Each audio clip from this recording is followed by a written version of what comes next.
बातें करते हम खेतों की और उसके रखवाली की। बाग बगीचा फल फूलों और फसलों की हरियाली की।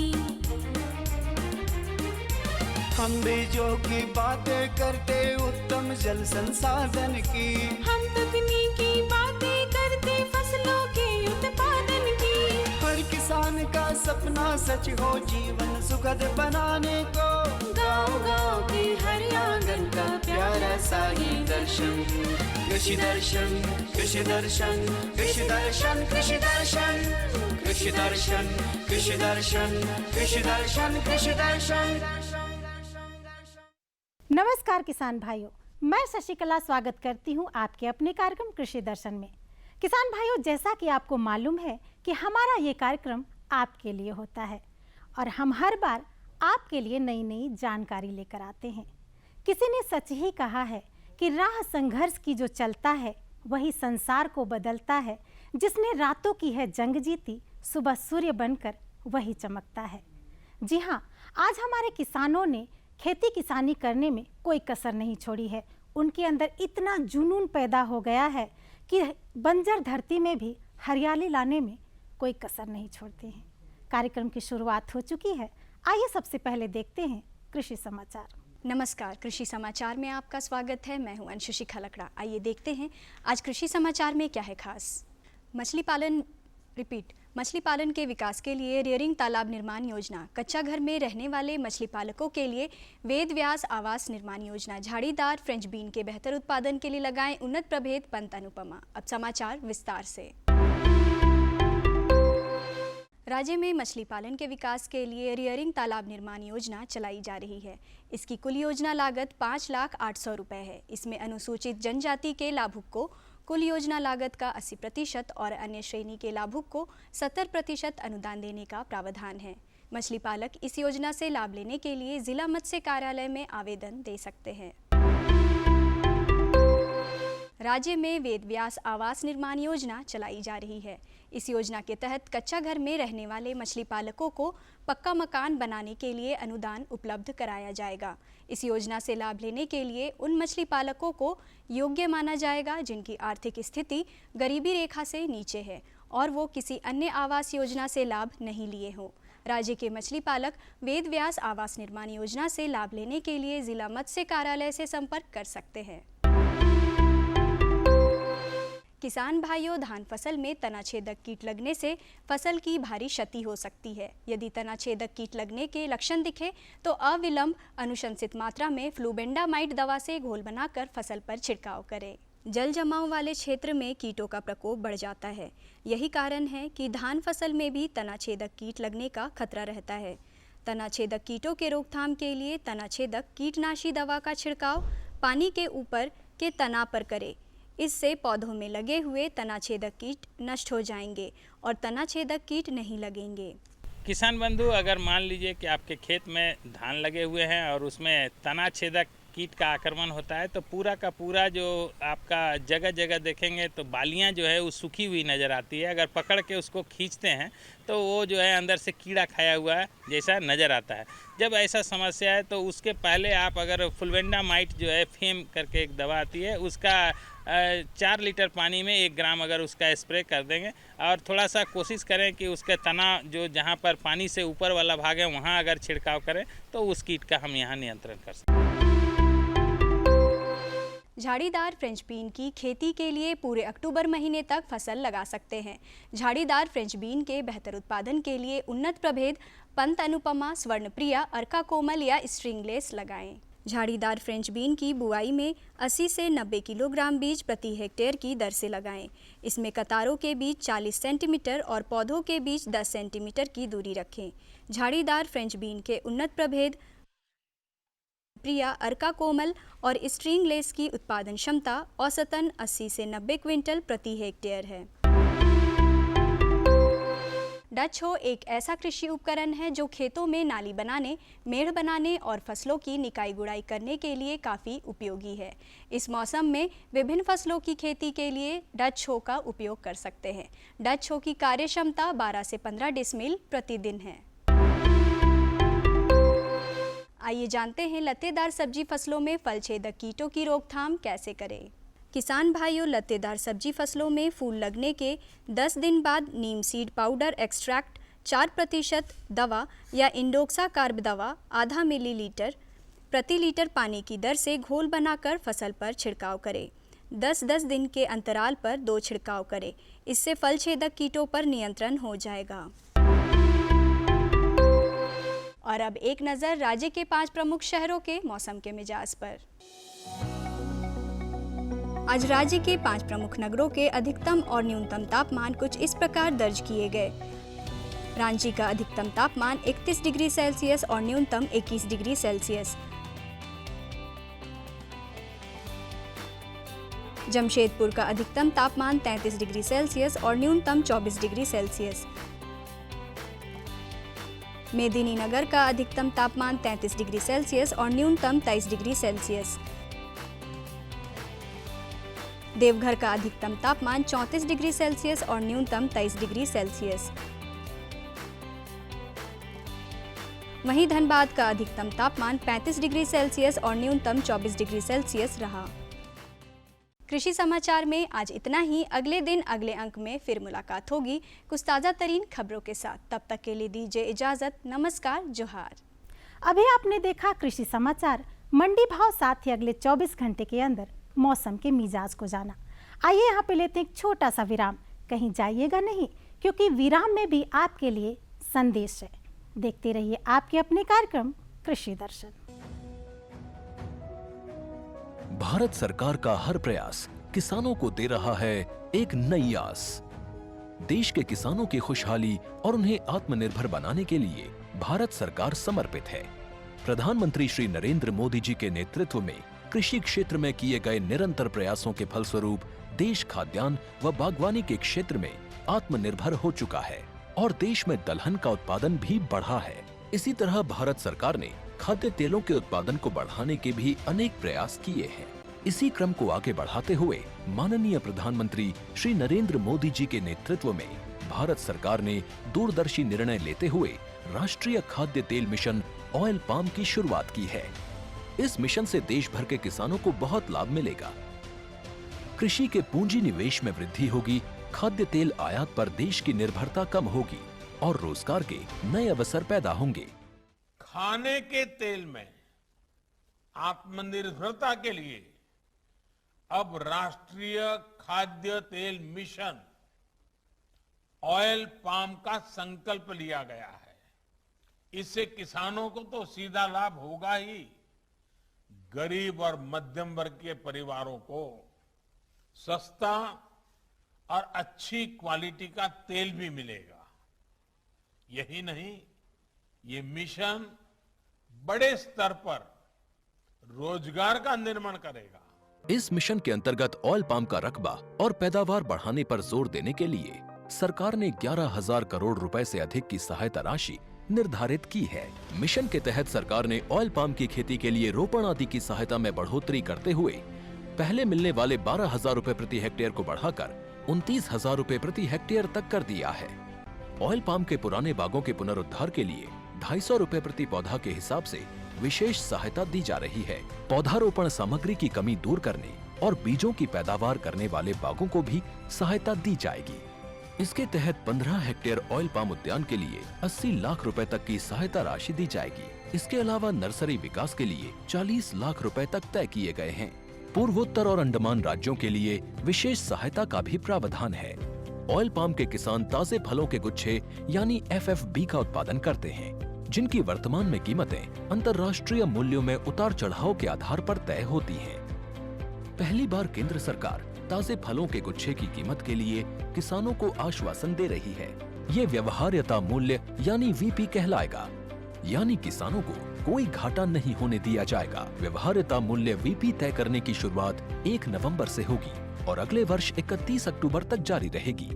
इसे ऑयल पाम वर्ष कहा जाएगा। इस योजना के तहत वर्ष 2025-26 तक ऑयल पाम का रकबा 6.5 लाख हेक्टेयर सृजित करने और कच्चे ऑयल पाम की पैदावार वर्ष 2025-26 तक 11.20 लाख टन पहुंचाने का लक्ष्य निर्धारित किया गया है। सरकार के इस महत्वपूर्ण निर्णय से देश में ऑयल पाम की खेती विश्वास पैदा होगा और वे खेती का रकबा बढ़ाएंगे। इस तरह पाम ऑयल का उत्पादन भी बढ़ेगा, जिससे किसानों की आय बढ़ेगी और ग्रामीण अर्थव्यवस्था भी सुदृढ़ होगी। तो देर क्यों करें, चलिए हम स्टूडियो चलते हैं जहां पे हमारे विशेषज्ञ विराजमान हैं और आपको इसकी पूरी जानकारी देंगे। किसान भाइयों नमस्कार। कृषि दर्शन के आज के इस अंक में आप सभी का स्वागत है। किसान भाइयों, आपने बहुत मेहनत मशक्कत के साथ खेती की है, आपने बहुत मेहनत मशक्कत की है धान की खेती के लिए, और अब फसल पकने वाली है और बहुत जगहों पर पक भी गई है। ऐसे में दो बातें आती हैं कि आप इसकी कटाई कैसे करें और भंडारण कैसे करें। जी हाँ किसान भाइयों, आज इसी विषय पर हमारी बातचीत होगी कि धान फसल की आप कटाई और भंडारण कैसे करें। इस विषय पर बातचीत करने के लिए हमारे साथ स्टूडियो में मौजूद है डॉक्टर परवेज़ आलम। डॉक्टर परवेज़ आलम बिरसा कृषि विश्वविद्यालय में बतौर वैज्ञानिक कार्यरत हैं। डॉक्टर साहब, इस कार्यक्रम में आपका स्वागत है। नमस्कार। नमस्कार और जोहार किसान भाइयों। किसान भाइयों, डॉक्टर साहब के माध्यम से आपके मन में जो प्रश्न है वो हम पूछेंगे अवश्य, और आप हमारे साथ जुड़े रहें ताकि आपको भी तमाम जानकारियाँ मिलती रहें। डॉक्टर साहब, जब धान की कटाई की बात करते हैं तो हमारे यहाँ जो किसान भाई हैं, कई तरह की ज़मीन है, निचली ज़मीन है, मध्यम ज़मीन है, ऊपरी ज़मीन है। इस बार धान की जो खेती हो रही है थोड़ा देर भी हुआ मानसून की वजह से। सबसे पहले हम ये जानना चाहेंगे, जब हम कटाई की बात कर रहे हैं तो ऊपरी ज़मीन में जो कटाई की बात आती है, या कैसे शुरू करें, ये समय धान कटाई का कब से शुरू होना चाहिए? सबसे पहले तो मैं आपके इस बात का बहुत ही सपोर्ट करता हूँ। अभी रिवार्ड लेने का टाइम है जी। हमारे किसान भाई को, जो भी उन्होंने मेहनत किया। आपने सही कहा कि मानसून देर से मिला, वर्षा का निश्चित पैटर्न नहीं था, उसके बाद भी हमारे किसान भाई डटे रहे, अपने खेतों में बुआई किया उन्होंने, और अब ये समय आ गया है कि अब जो भी खेत में उनके फसल हैं उसको इनाम के तौर पे लेके अपने वो खलिहान में लेके जाएं और फिर अपने घरों में उसको संचित करें, या फिर अपने इस्तेमाल में लाएं। अब है कि फसल कटने का समय तो हो गया है। बिल्कुल। हो सकता है कुछ किसान समय पर लगा दिए हों, काट भी लिए होंगे, या कुछ समय वर्षा के हिसाब से कुछ किसान बाद में लगाए हों।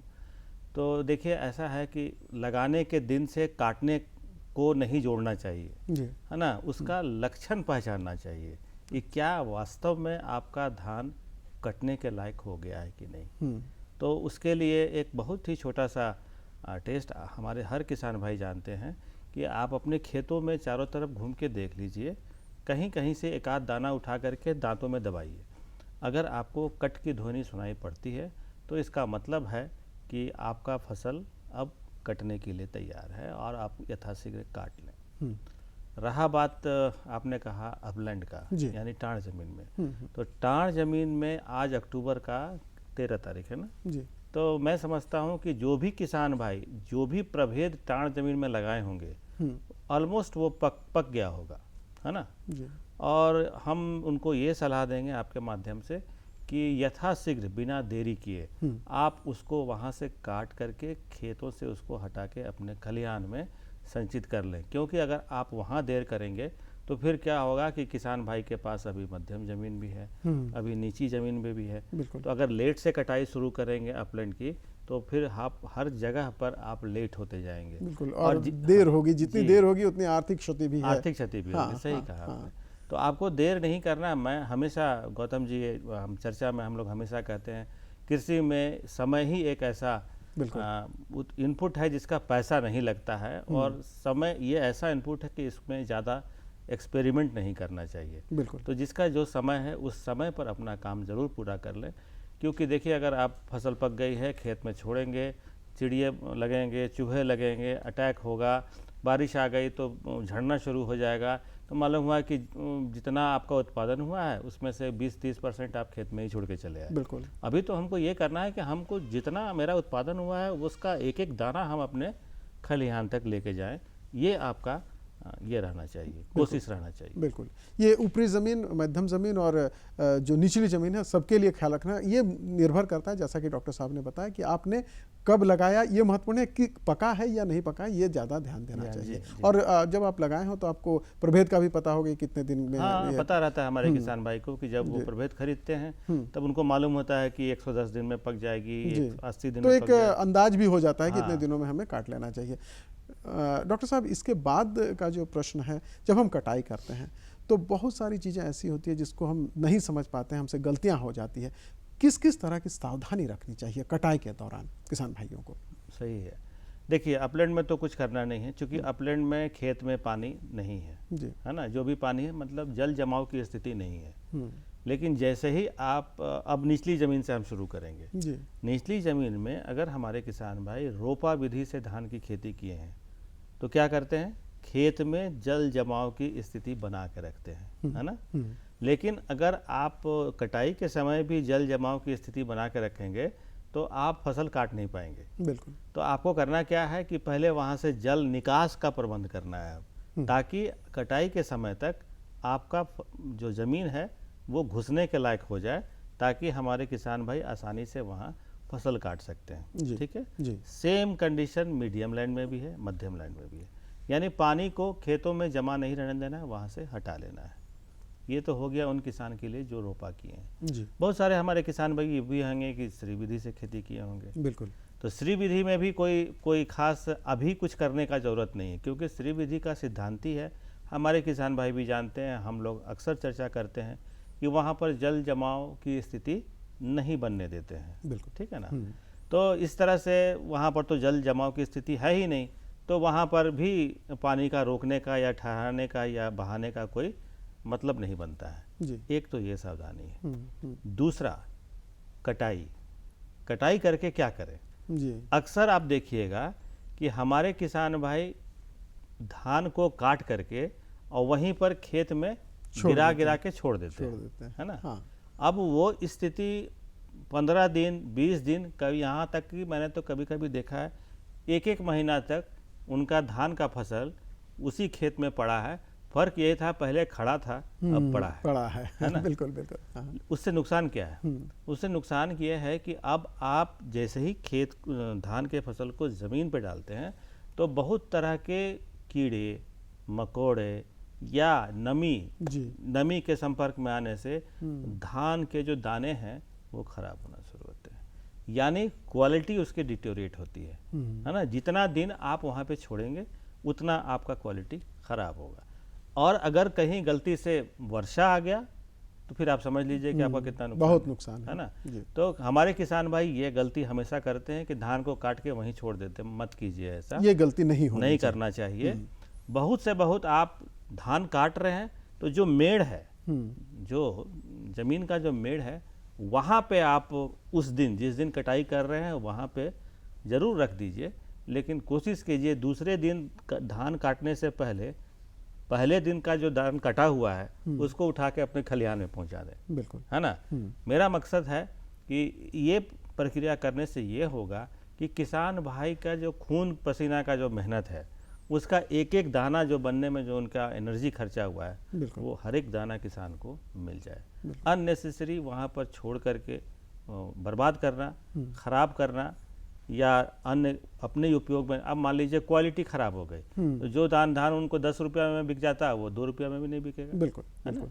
तो ये बहुत महत्वपूर्ण बात बताई आपने। 2 सावधानियां, एक तो जल का जमाव नहीं होना चाहिए और दूसरी सावधानी आपने ये बताया कि काट कर आप उसको खेत मत छोड़िए, लेकर अपने ये पर पहुंचा दिए। और एक इसी से जुड़ा हुआ सवाल है कि जब कटाई करें तो क्या अंदाज क्या रखें ताकि उनको पुआल भी सही ढंग से मिल सके? हाँ, वो तो है ही। देखिए, ऐसा है कि धान जो हमारे किसान भाई लगाते हैं अपने लिए तो लगाते थे, थोड़ी है कि अपने लिए लगाते हैं, उनका भी पशु भी तो है जी, है ना। तो पशु को क्या करेंगे, अगर धान की बाली को ऊपर से काट लेंगे तो बाकी जो पुआल जो बच गया खेतों में छोड़ देंगे वो तो ऐसे ही सड़ जाएगा। तो वैसा गलती नहीं करना है। आपको नीचे से जो जमीन का जो ऊपरी सतह है वहाँ से कम 6 इंच छोड़ के ऊपर से काट लेना है जी। एकदम सटा के भी हम काटने नहीं बोलेंगे। क्यों सटा के काटने नहीं बोलेंगे?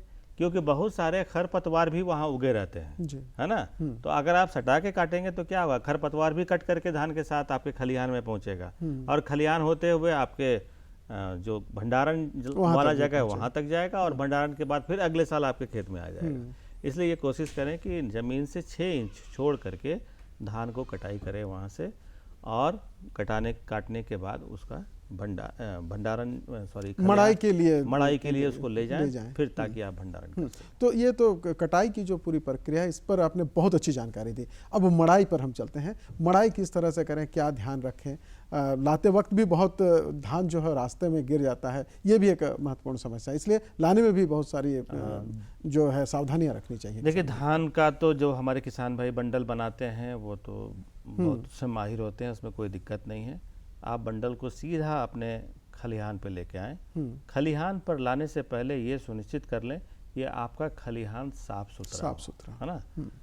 हम तो ये कहेंगे जहाँ पे आपको मड़ाई करना है उस जगह पर चूना और गोबर का लेप लगा करके उसको 6-7 दिन सूखने दें, तब उसके बाद वहाँ पे अपने धान का जो है मड़ाई स्टार्ट करें। कटाई से पहले ये सावधानी। हाँ, ये आपको जब खेत काटने जा रहे हैं ना धान, उससे उसी टाइम ये भी काम आपको करके जाना है, क्योंकि अगर उस धान के बाद करेंगे तो फिर कैसे बेकार है, तो फिर उसका कोई मतलब ही। तो इस जगह को जितना ज़्यादा सैनिटाइज करना है, मेरा कहने का मतलब है कि उसको साफ सुथरा करना है, ताकि खेत के अलावा कहीं दूसरे जगह से कुछ तरह की कोई फॉरेन मटेरियल उसमें ना चले जाए। ठीक है, एक तो ये हो गया।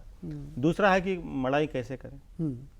पहले आप देखे होंगे गांव में अक्सर क्या होता है कि वो धान को ज़मीन पे बिछा देते हैं, और उनके पास जो भी बैल हैं या गाय हैं या भैंस है जो भी है, तो उसको उसके ऊपर घुमाते हैं, वो बेचारे चलते रहते हैं और धान इनका मड़ाई होते रहता है। लेकिन ये तरीका सही नहीं है। अब आजकल हमारे वैज्ञानिक कृषि यंत्र जो बहुत के जो वैज्ञानिक होते हैं, उन्होंने बहुत ही पैर से चलने वाला पैडी थ्रेशर बना लिया है। कीमत सिर्फ 2000 रुपये है ना।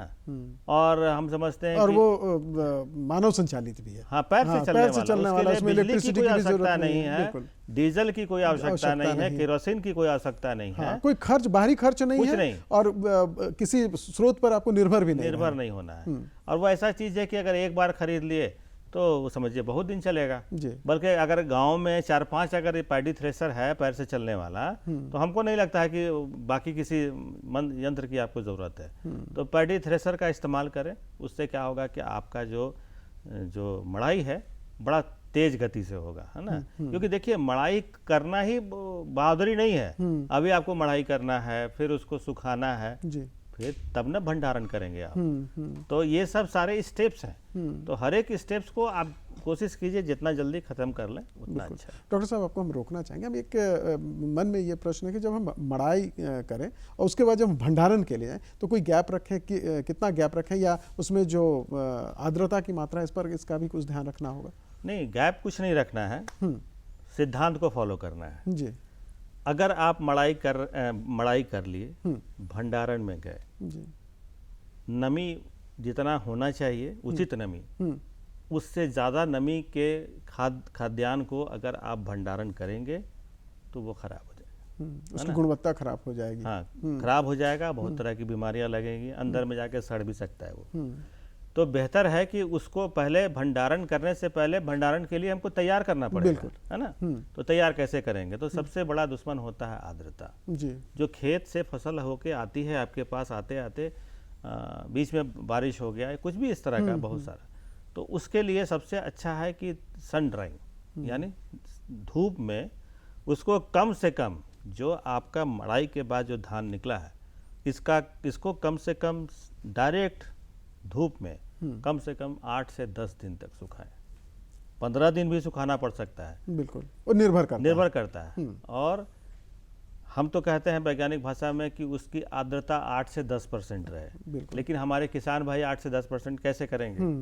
उसका नाप क्या होगा? ये जानना बहुत जरूरी है। इसका नाप बहुत ही सरल है। आगे फिर से कह रहा हूँ कि किसान भाई या हमारे जो दांत है ना, बहुत मज़ेदार चीज़ है।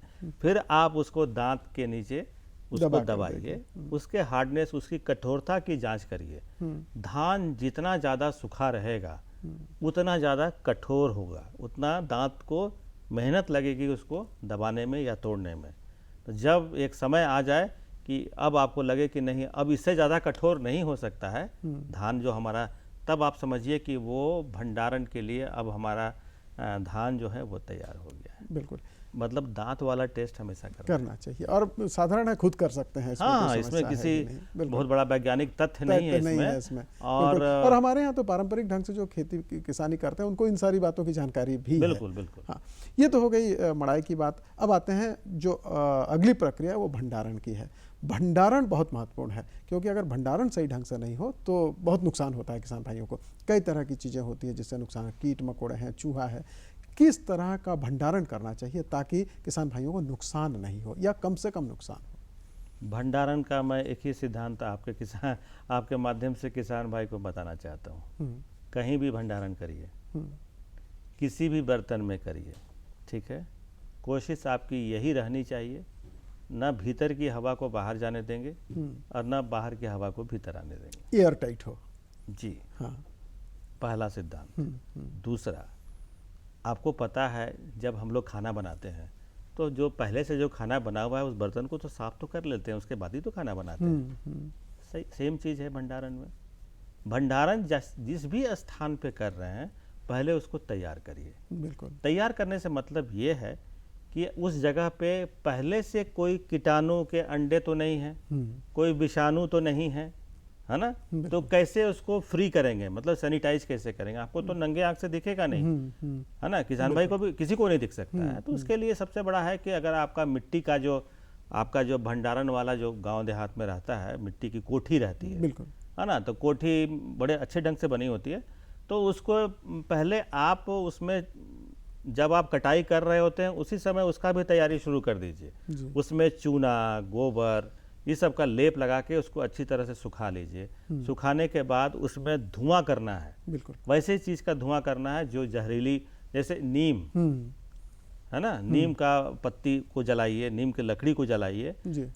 एक और होता है वो सिंधुवार की लकड़ी को जलाइए, है ना, करंज की लकड़ी को जलाइए। तो इससे जला जला कर क्या होगा कि प्राकृतिक तौर पे जो भी कीटाणु विषाणु के अंडे वहां पर हैं वो सब खत्म हो जाए। और बहुत सारी दवाइयां उपलब्ध हैं, लेकिन स्वास्थ्य के लिए वो सारी चीजों का उपयोग नहीं करना चाहिए। और अक्सर क्या होता है कि किसान, थोड़ा सा हट के बात कर रहा हूँ, बिल्कुल, किसान भाई जब झगड़ा उड़ा हो जाता है तो दवाई भी खा लेते हैं, इसलिए नहीं डालना चाहिए। बिल्कुल। किसान भाइयों, आप इन तमाम जो बातें कही गई है डॉक्टर साहब के द्वारा, आप इनका उपयोग कीजिए। निश्चित रूप से आप भंडारण सही ढंग से कर पाएंगे, कटाई सही ढंग से कर पाएंगे और मड़ाई सही ढंग से कर पाएंगे। डॉक्टर साहब, हमारे कार्यक्रम में इसके लिए आपका बहुत बहुत शुक्रिया। किसान भाइयों, आपसे भी चाहेंगे इजाज़त। नमस्कार। नमस्कार।